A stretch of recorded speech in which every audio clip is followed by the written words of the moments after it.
Jon Jones and Ciryl Gane is this weekend. It feels like we've been waiting forever, but it's finally time, man. And I'm gonna break it down. As you can see in the title and the thumbnail, I think Jon Jones is just simply gonna be better. I think he's just simply better and simply more well known. But nah, I'm gonna go with Jon Jones winning this fight. And today I'm gonna be breaking down everything that I see in this matchup and why I think Jon Jones is gonna win, how I think he's gonna get it done.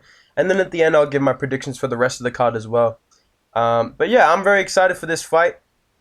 Very anticipated matchup, and the rest of this month is going to be crazy, boy. But yeah, I see this matchup. Let me just start off with, I think this matchup will go to the judges' scorecards. I don't see a finish either way. I'm seeing people saying Ciryl Gane TKO or Jon Jones finishes him in round one. I don't see that happening. Maybe it does, but I just personally don't see that happening. I think this is going to be a 5-round, very technical, very entertaining, very closely contested fight. Overall, I think Jon Jones will do better on the feet than people expect. I think he's going to catch a few of Gane's kind of weak spots in his game. I think his IQ is really going to help him in this matchup, especially against a guy who's not necessarily the most experienced fighter.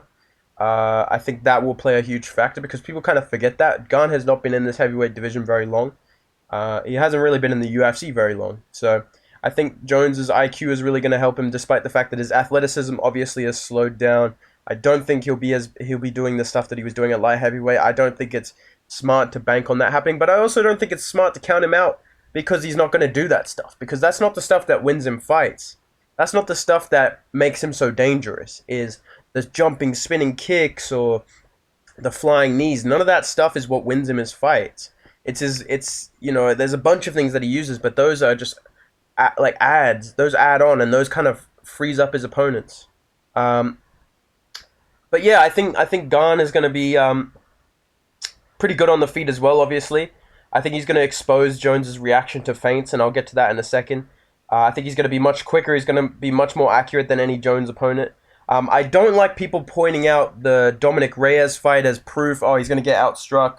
Dominic Reyes was outstriking him. I think the difference in striking is just so crazy that it's like, Gane doesn't fight like that. Like Gane does not fight like a Dominic Reyes. He's not coming forward, throwing kicks really close and throwing in hard combos, trying to finish you the whole time. And with the lack of defense, Gane is a point fighter through and through. So I think this will be a point fight. I think Jones will defend the leg kicks quite well. I think he's going to find the clinch, some good knees in the clinch. I think he'll find takedowns off the clinch. But I do think Gane will be very good defensively against the cage with takedowns, and I think he'll be ready to get back up. I think he'll be ready to defend takedowns. I don't know how he'll go on the ground if it ends up there, but I think this will end up being a very close decision. A coin flip almost. It'll be a technical kind of chess match on the feet. I think Jones is going to surprise people with his striking. I think Gane is going to surprise people with his grappling defense. But I think, honestly, in the end, Jones is going to use his fight IQ. He's going to use his cage control. He's going to be He's going to try and bully Gane physically because Gane is bigger, obviously. I'm not saying that Jones is going to be bigger, but I think Jones is more aggressive, and Jones is going to be more physical, and he's going to be engaging in the grappling more. Gane wants to be out in the open. I think Jones is going to put him on the cage, and he's going to try and take him down and try and mix up his wrestling and his striking, and he's going to use his nasty tricks against the cage as well. That's the stuff that wins him fights. It's his elbows up close, and he hooks the arm, or he'll knee you when you duck your head, or he'll feint the elbow and you duck, and you knee him. He knees you. You know what I mean? That's the stuff I think he's going to use. I think he's just going to use his feints. He's going to use his IQ. He's going to use his nasty kind of little tricks that he likes to do. Those oblique kicks will be really, really interesting to see. But I think Jones will be... he's in for a tough fight, but I do think Jones is going to win this. I think Jones is going to win by a close decision. I think he's going to catch maybe a nice head kick from Gane at one point in the fight, and that's going to be a big moment. Maybe he'll get swept off his feet looking for a kick, and then they'll have a grappling exchange or something like that, in a close round. Stuff like that. I can see stuff like that's going to happen. But I also see Gane getting cut with a big elbow in close, and maybe Gane hitting Jones with a good elbow in close as well. I think that clinch is going to be really important to this fight, but I think Jones is ultimately going to win the fight based on damage. He's going to win on control time. He's gonna have the numbers are gonna be really close, maybe more in the favor of Gane. But let me break down this fight more in depth. Okay, let me go Dan Hardy mode on them. Early on in this fight, I think Jones is gonna clinch very early. I think he's gonna use his feints to get a hold of Gane, but I think Gane's gonna be very strong. He's gonna be good in the clinch. He's a Muay Thai fighter. He's not like a Gustafsson. He's not like a Reyes, who's either all the way out striking or we're in close grappling. I think Gane is happy to mix up both and go wherever the fight takes him. Uh, he's happy to go second. He's happy to go second. He'll go first very lightly, let you go, and then he'll go again.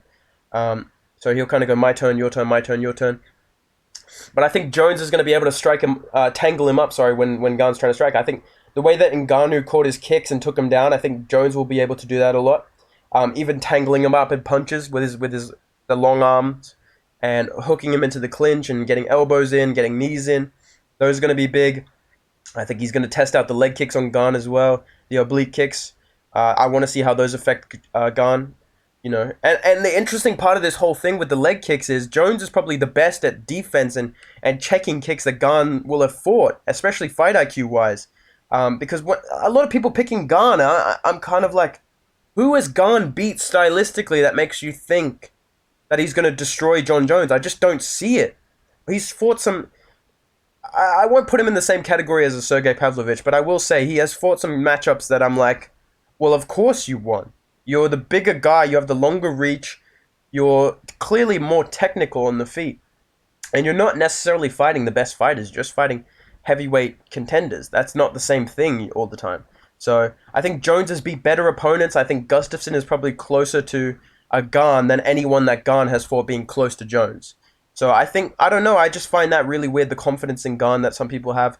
But I think this will be a close fight just because Jones fights on feints pretty badly. I think Gane will expose that. He will land good head kicks. But on the flip side, I think Gane is susceptible to those head kicks as well because his head movement, he ducks his head down, and I see Jones landing good knees there and really, really changing the fight with knees there. And Gane, he either goes down or he leans all the way back with his head up. And I can see Jones just feinting something. Gane leans back, boom, head kick, right on the guard or right on the glove. Leg kicks will be there for him as well when that happens. So I think Jones' striking game is going to be very much there, maybe to some people's surprise. I think the clinch, like Gane will be very strong, but Jones will be more aggressive, more violent, looking for those elbows, looking for those arm kind of breaks. Finding more knees. I just see a lot of knees happening for Jones. I see a lot of leg kicks landing that maybe Gane kind of is, oh, okay, yep, cool, all good. Like letting that happen and kind of letting the numbers stay close. But yeah, I think on that note as well, Gane is he's one of those fighters that's going to let Jones kind of decide the pace. He's going to keep it kind of light and see what Jones does. He wants to see what Jones is going to do. And I think it's going to be interesting to see them move around with each other because Gane is going to be able to switch stances with Jones, which not a lot of fighters can. Everyone that Jones fights, he's the better striker. He's the more technical guy. Even if he's not a better striker or more credentialed striker, he's more versatile. He's able to switch stances very smoothly, very efficiently. Gane is going to be able to do that with him and take away those weapons of Southpaw versus Orthodox or Orthodox versus Southpaw. He's going to be able to switch with him and kind of give him looks of whatever he doesn't want. So I think it's going to be very, very interesting. I really want to see these two in the clinch. I want to see the strength differential. I want to see Jones's elbows. I think those are going to be big. I think the knees are going to be there.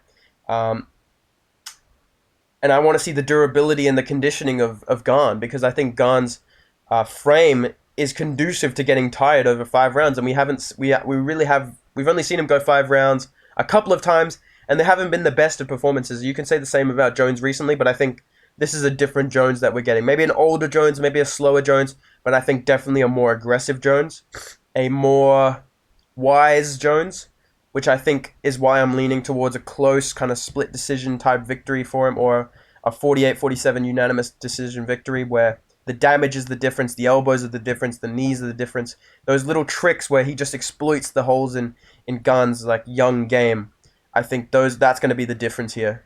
And I'm very, very excited to see this fight.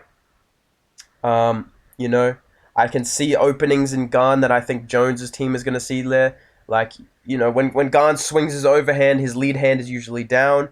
And he kind of when he fights, he'll he'll swing and then he'll miss and he'll just sit there and look at you to see what you're going to do next. And I can see Jones just without hesitation just going again, you know, leaning out of the way of something or throwing something. Gane moves out the way. He's waiting for Jones to come again, and Jones just goes again, you know, to the body with the kicks or framing off the head and landing elbows or head kicks, even hooks. Because his reach is going to be the same as Gane, which Gane hasn't fought before, or has really not dealt with a guy who knows so well how to use his range as well, how to deal with, how to use that frame. So a very, very interesting fight, but I think the ducking of the head for Ciryl Gane is going to get him in trouble in this fight. I think his his kind of eagerness to like let you come again when he swings and misses and he's like waiting for something because he's usually way quicker than these guys. I don't think that's going to happen to him in this fight. I think he's going to try and be smooth, try and be tricky, and I think Jones is just going to go aggressive and catch him with stuff when he's on the way out. Catch him up in his kicks and take him down a lot. Tie him up in punches, clinch him, knee him to the body, knee him to the head. And I think Jones is going to get a very close decision. But this should be a very, very good fight. I'm very excited for this card. The co-main event, they've got Valentina versus Alexa Grasso. I think Valentina wins this by TKO on the ground, maybe round 2 or round 3. I think she's going to just not feel out the striking a little bit, but ultimately she knows her path to victory is going to be the grappling. I think Alexa Grasso is a pretty good grappler, but I think the size of Valentina and I think the composure and the fight IQ of Valentina is going to be the difference. It's going to be the biggest moment of Alexa Grasso's life, and it's just another day for Valentina. So I think Valentina is going to get a TKO on the ground. That grappling is going to be the difference, and I think even the leg kicks are going to really bust up Alexa Grasso and kind of change up her whole game. So Jeff Neal, Shavkat also on the card. Very, very excited to see this fight. I want to pick Jeff Neal, but I'm going to go with Shavkat to win this by round 2 or round 3 sub. Very, very, very exciting matchup. I look forward to seeing the striking of Jeff Neal. You know, I want to, because he's dealt with these long guys before, you know, and Shavkat, I mean, this is his biggest test. So I really want to see how he deals with Jeff Neal, who has improved a lot recently as well. I think Jeff Neal's going to give him a good test. I just don't think he's going to have the defensive grappling to stop Shavkat from taking this fight to where he's going to win it and finishing him on the ground, okay? We've also got Mateusz Gamrot versus Jalen Turner. Very excited for this matchup. Short notice replacement here of Dan Hooker by Mateusz Gamrot. Could pay off or could end very badly. I'm really, really torn on this fight. I want to pick Jalen Turner. I think I'm going to pick Jalen Turner to win this. I think he's just going to catch Mateusz Gamrot with something. The momentum is there. The finishing power is there. Way more for Jalen Turner. Mateusz Gamrot is going to have to be perfect in this fight. He cannot get rocked. He cannot get hurt. He has to time his takedowns perfectly. He has to use his grappling perfectly. And Jalen Turner is no slouch in the grappling as well. Obviously, he's best when he hurts someone and locks up a sub. So I think Jalen Turner has more time to win this fight than Mateusz Gamrot does to win this fight, because I think Mateusz Gamrot's going to have to get it done by decision, but Jalen Turner can finish this fight whenever he wants. And then Bo Nickel. What else do I have to say? He's going to win this round 1 sub with a triangle, probably, I would assume. You've got Cody Garbrandt, Trevin Jones on the card as well. I think Cody Garbrandt's going to get a close decision victory in this one. Should be a good fight. I'm very interested to see how he's recovered, how he's improved.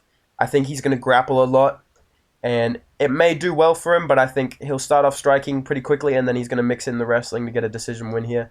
I think he just wants to get one in the win column, and then he's going to try and get a big name fight or get a KO again in the future. So they've got Derek Brunson, Dricus du Plessis as well. I think Dricus du Plessis is going to win. But I wouldn't be surprised if Brunson won, just because I can see Dricus du Plessis trying to come out with no respect and put it on Brunson, and he could finish Brunson in the first round. That is a high possibility, especially with a guillotine or something. Just a lazy takedown could end up as a sub for Dricus du Plessis, but I think Derek Brunson has the ability to take him down and ground and pound him and finish him in round 2 or round 3 when he's tired. But Derek Brunson gets tired too, so I'm going to go with Dricus du Plessis by KO. I think Amanda Ribas is going to win. I think Julian Marquez is going to get a win here, but I'm not super confident in that one. And then on the early prelims, you've got Ian Gary. I think he's going to get a decision victory. I think Cameron Simon is going to win by submission. I think Tabitha Ricci is going to win. I think Fareed Basharat's going to win. And I think Esteban Ribovic is going to be the real deal. I think he's going to get a win as well. So those are all my predictions. This is my breakdown of Ciryl Gane versus Jon Jones. Let me know if you agree, if you disagree. Comment down below, boys. Hopefully you enjoyed this video. If you did, make sure you drop a like, subscribe. I'm gonna probably drop the output of videos, maybe 3 a week, and just put a bit more effort into them and put a bit more thought into my videos. And yeah, bro, I'm just busy as well at the moment, so just gonna manage some of that stuff. But yeah, I'm back. I'm less sick, obviously, as you can hear. No sniffling this time, really. But yeah, thank you for watching, boys. I'll see you in the next video. Let's go.